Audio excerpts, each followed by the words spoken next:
Hello everyone, this is Clint. Welcome to Sweetcast. Today we got to talk about Donny Cates, and the big news is, I'm sure you've seen it out there, he has officially disavowed Comicsgate.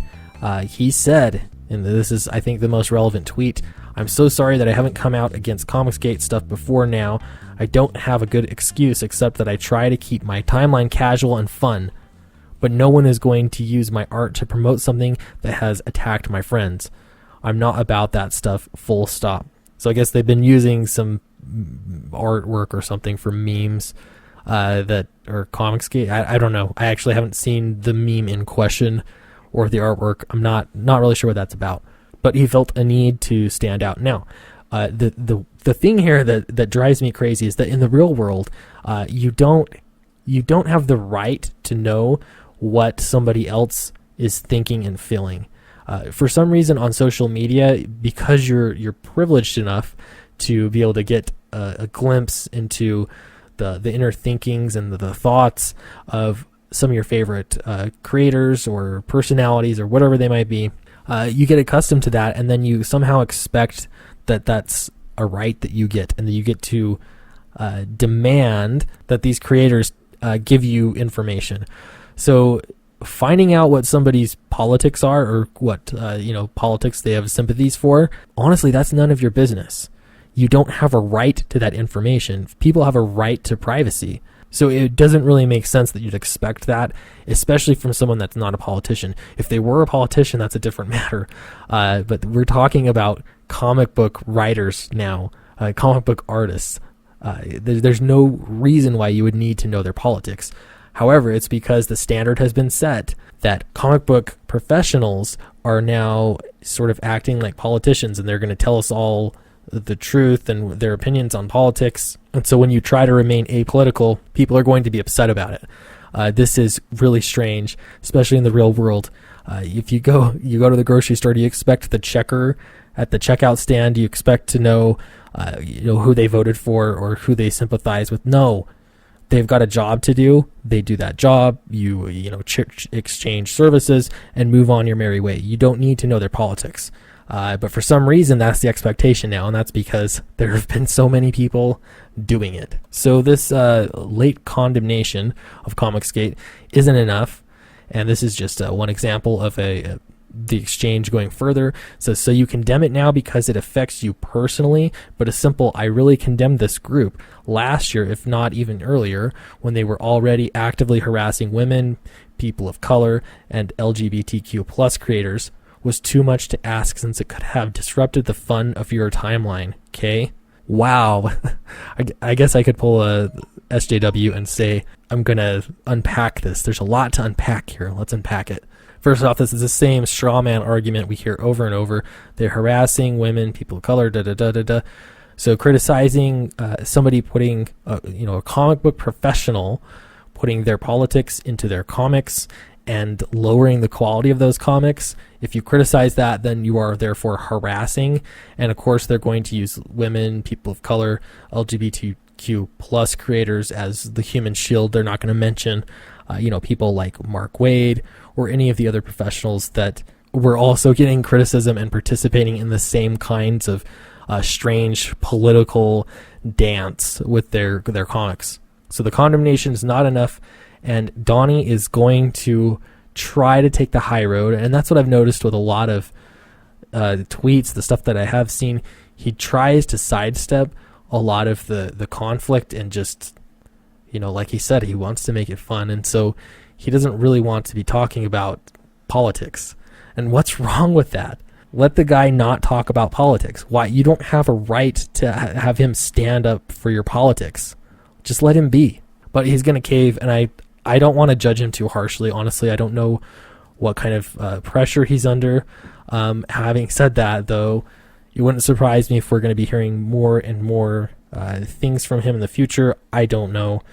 We'll see. I don't want to defend him either. Obviously, I've made my position on Comicsgate clear, so he says, "You're absolutely right. I should have come out against this before, but I am now, and I'll be your ally if you let me. I'm sorry I wasn't here when I should have been." So yeah, full apology, no excuses. He's done the wrong thing. He's trying to make up for it. Now, I'm not surprised one bit if this is not enough still. That's why, I don't know, it doesn't make sense to apologize for not standing up for somebody else's political position. I'm never going to do that. I don't think anybody should ever be pushed into that position where you have to defend somebody else's politics or somebody else's feelings if they're offended. It's not your job to do that. And when you do that, it's never enough. So Bleeding Cool came out with this article about it, and they went over, I think this all started from an argument over Venom. And this, to me, it's just like the hashtag, like they had to give Captain America a boyfriend or make Captain America gay or whatever. I can't remember the hashtag. This to me is the same kind of thing. It's some small minority of fans that decide they want to insert identity politics and totally change a character just so that they can. It's almost like going to the moon and you stick your flag in the moon, like you got there. It's a conquest over storylines, over creators and characters, pop culture. It seriously just feels like conquest. And every time they can take over something and they plant their flag there, now it's theirs. They own it.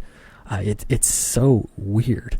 Yeah, I'm not going to read through this whole thing, but I did want to show that, there's a lot of people I recognize from Comicsgate tweeting about it, and they're using things like hashtags like Comicsgate or Move the Needle, and these are hashtags that are associated with Comicsgate, obviously. And so because of that association, or the fact that he had admirers that were in Comicsgate, that somehow made the other side angry, and they needed him to disavow. And if any of this is sounding familiar, obviously this is human nature, I'm afraid. And I really think that social media amplifies it. It makes it worse.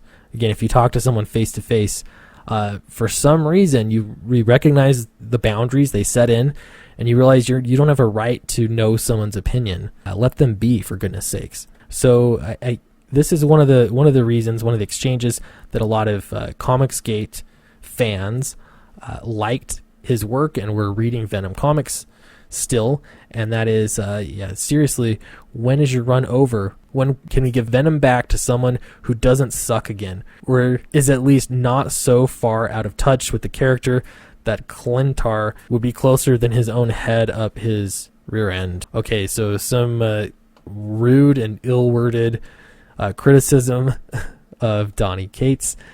He says, "Worry not, I'm here for a long time. Glad you're enjoying the run so much." Kissy mouth. Okay, so this is I think a great way to deal with something like this. Now, if you're getting criticism on your book, and there's like legitimate or like specific things that you'll see often in critiques, you could address those specifics.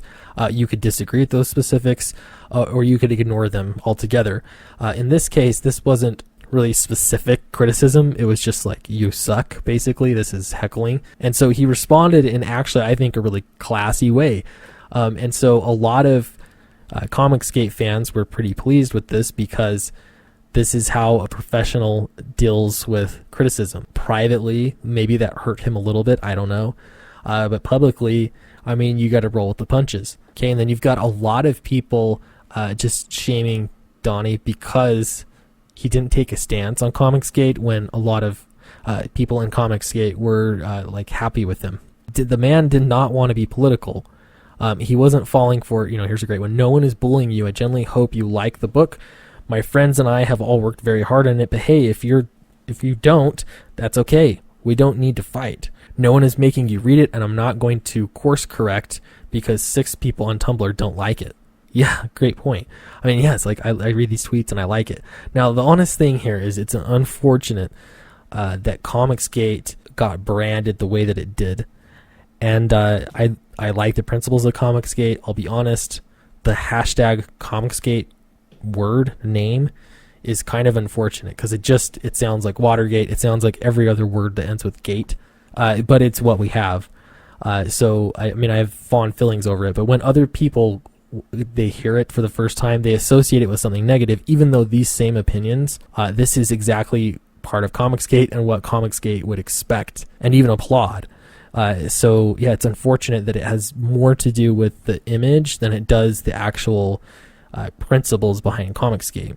Donny followed up with that, saying, "I wanted to very quickly implore all of you to please stop sending hateful tweets and messages to the guy that was disagreeing with him. We had a disagreement, and that's perfectly okay, but let's try and calm down. No one should be harassed because of this." Again, I think that's a classy move. I don't see anything wrong with this. Okay, no go to Mogo. Yeah, there's so many pros that want to join Comicsgate but can't do it publicly. I still believe that this is true, and they can't. People automatically associate, well, is Donny Comicsgate? Is that possible? And so, of course, they've got to root it out. And so he's going to distance himself, because what else can he do, right? He says, nah, man, I'm no one's mascot. I'm not in that Comicsgate thing either. I'm sorry if it's taken me too long to make this clear, but I'm not on your side. Now, I'm happy with someone being on neither side. I'm an individualist. If you don't want to associate with any group or movement, that's awesome. I totally respect that. But the fact that people in Comicsgate admire you for standing up to people trying to shame you into writing a certain way, or to force their politics into your writing, your art, I mean, don't be surprised. People are totally allowed to support you for that. So I've heard a lot of mixed feelings about this disavowal of Comicsgate. Honestly, I'm not sure what kind of pressure he's under. Personally, to me, it becomes easier if you just say, you know what, I don't have a problem with Comicsgate, and you stick to your guns. Yeah, you're going to get people that are upset. But I think in the long run, eventually, like, people they know what to expect at the very least. They know what they're dealing with. So if all of this sounds familiar, this need by the mob to get answers and to know what is in your heart, that's because this has all happened before. It's happened several times in history, and you can't tell me that this is not just like the McCarthy hearings. I'm going to play a little clip here, and as you listen to it, just replace the word communist with Comicsgate. You get exactly what's going on now. Senator, do you think there are any communists left in the State Department? Yes. Well, I'm not going to ask you how many you think are there, but do you think there are a substantial number in the State Department, communists and, say, fellow travelers? Okay, now I want to pause it there. You've got the question, the sincere question, or what sounds like a sincere question. Then you've got the smug laughter on the part of Senator McCarthy. And now I realize that they're talking about communists here. I don't like communism. I don't want to defend communism. However, the way that this was handled, I don't even think I should have to say this. The way that it was handled, the witch hunt process, is not how a free country works. It's weird. Again, it's the same kind of witch trial mentality. I have a feeling that this is just really embedded into human nature if the circumstances are right. But there's the smug laughter. There's the illusion of knowledge that you have evidence for this, but there is no evidence.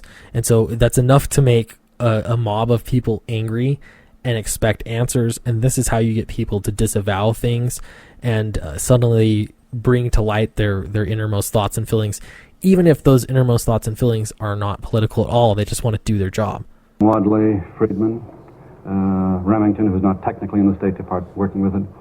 But the course didn't change. See, Jack, it's like, Mr. Bell, it's as though you have robberies occurring in your neighborhood. If you pick up 2 or 3 robbers and you find that the number of robberies continue at the same pace, you know you haven't even scratched the surface. You know the ring is still working. And the State Department's thinking has not changed one iota. Their activities have not changed. They've been just as dangerous as of a week ago as they were a year ago. Well, now, Senator, how would you suggest... Just as dangerous a week ago as they were a year ago. Something needs to be done. It's making this urgency begin with no evidence. I don't like communism. I'll say it again. I don't like it. But I also don't like the false allegations and then expecting action to follow because that's exactly what happened, and that seems to be exactly what's happening right now. Suggest that the new Secretary of State go about rooting out these people. How can he do that job and still do the job that he has to do in foreign affairs and making trips all over the world? Very, very simply, I suggested that to Truman 2 years ago. He didn't feel called upon to take my advice at that time. Well, I'm amazed that he didn't, of course. Well, we were not on a dear Joe, dear Harry basis. Okay, and again, the smugness is there's the same thing. It's just this laughter and sort of shaking off of the question, like, well, I told you this would be a problem. Like, there's something else that's bigger. If you're going to make allegations, you've got to have evidence. Unfortunately, these sites like Bleeding Cool, they aren't interested in evidence. And the problem is that with when you're in this frenzy, the social media frenzy, that's when somebody moves to action. That's when you get another Mark Waid scenario. And he goes from the fake Twitter world into the real world. And now he's committing real crimes for the sake of rooting out people that have different political opinions. That's not how it works. This is not what real life is like. And I've heard, I was watching a Diversity in Comics video earlier today. And yeah, he said Twitter rules don't work in real life. And that's so true. Unfortunately, the more that this stuff festers, the more I'm afraid that it does work in real life, or it begins to be applied in real life. And that's why every time something like that happens, I'm trying to think of scenarios in real life. And if somebody talks to me in real life as they do on Twitter, I should react how I do in real life.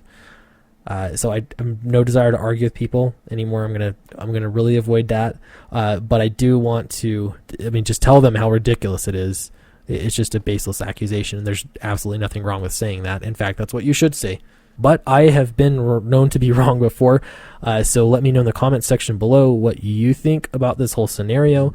Am I looking at things wrong with Donny? Am I missing something? How do you think comic book pros should act in scenarios like this? And if you haven't yet, I would love for you to actually follow me on Twitter. I'm at CastSweet. I know that there are many of you that watch my videos every time, and you haven't subscribed yet. I think it's about time. It doesn't cost you anything. You click subscribe, and it actually helps me out quite a bit. So please do that. That would be awesome. And I will see you next time.